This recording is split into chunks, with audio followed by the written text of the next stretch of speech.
Hi, I'm Frederick Rading from Custom Cones USA. With so much positive movement in the cannabis industry, from increased legalization to weakened social stigma, we at Custom Cones USA wanted to dive into the data to understand a snapshot of the current state of the cannabis pre-roll industry.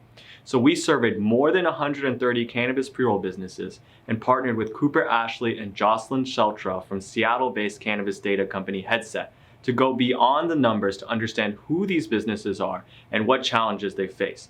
The result was the first white paper focused specifically on the pre-roll industry.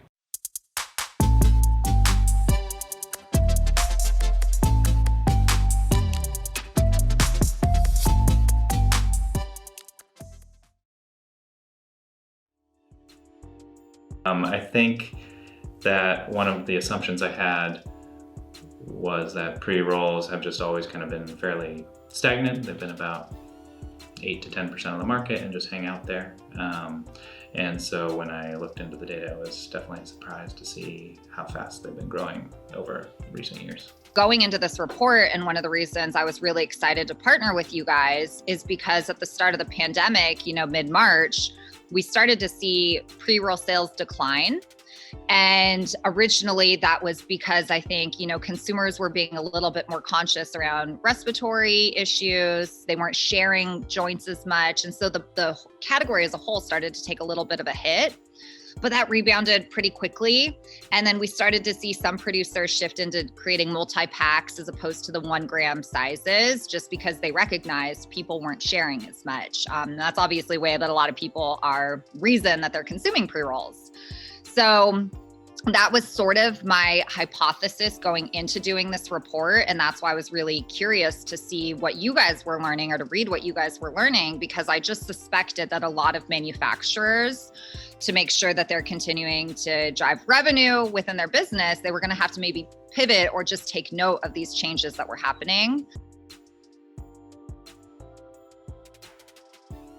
Probably the two biggest things I'd pick out are, aside from total growth, are the increase in prevalence and of multi-pack pre-rolls. So, not just buying a single pre-roll, buying 2 in a pack or 5 in a pack, or I've seen 28 in a pack, full ounce type products. I think that's a big one because it's showing that customers are maybe looking for really portable, really repeatable, really shareable experiences.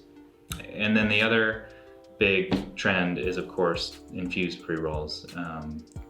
That segment within the pre-roll category is by far the fastest growing. I think it's on track to be the biggest product segment within the category by total sales volume in the next couple of years, for sure.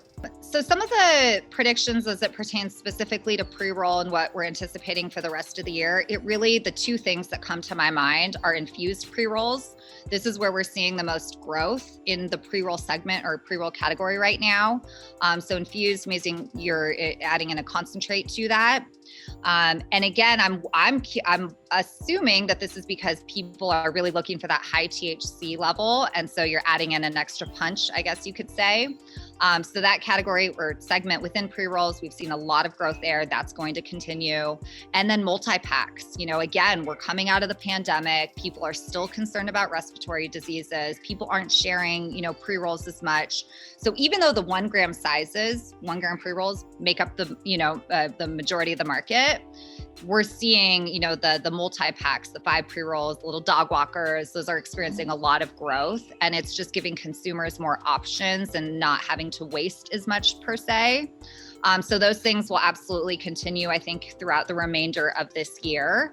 And then we'll see how some of these market leaders continue to kind of innovate their products and innovate their brands and see what else they can kind of help do within the pre-roll segment and really help the category grow. I just think that infused pre-rolls are providing an avenue for producers to move away from strain-specific experiences. So you look at a company like Sublime, the biggest pre-roll producer in 2020 in California, and I think their entire line of pre-rolls or their line of fuzzies pre-rolls is all infused. And if you think about the consumer experience of purchasing that product in a store, you walk in, you see the packaging, and you can choose between different infusion techniques, but within those product lines, there's just a hybrid, an indica, and a sativa.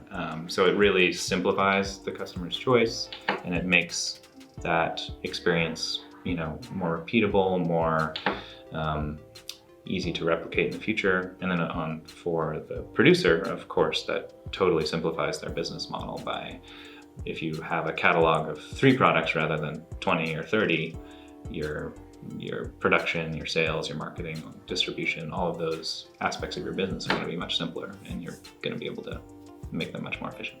Some of the trends that I would call out, or that I'm more personally interested, it's around building a brand. So in cannabis, a lot of people this isn't just cannabis, this is any consumer brand, you identify with a brand, right? So there are some brands, I'm going to give Space Coyote as an example, which is a brand here in California.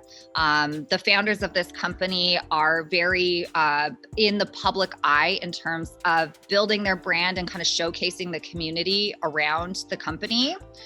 And I'm using this as an example because people then have this emotional attachment to where they then associate, I'm going to be consuming this particular pre-roll brand, and it represents freedom and maybe a little bit, I'll use the word hippie, because that kind of comes to mind when I think of this brand, which is going to be a little bit different of an experience than a brand that's maybe more so focused on being a value-driven brand. And the point of that brand is more so just to provide a low-cost option for consumers.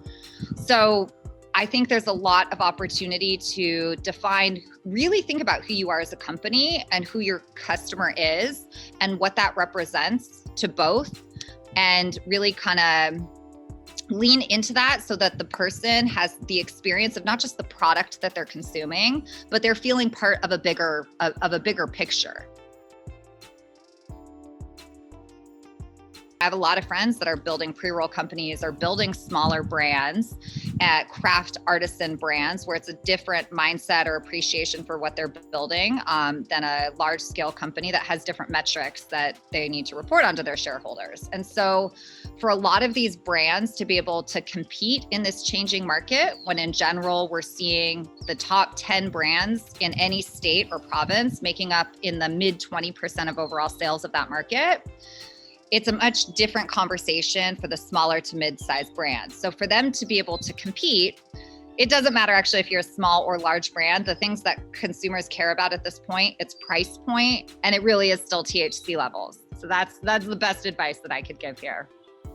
Hey everyone, thanks for watching this deep dive into the cannabis pre-roll industry. I hope you learned a lot, and if you'd like to learn more, visit our website at www.customconesusa.com, and please visit our partners at headset.io.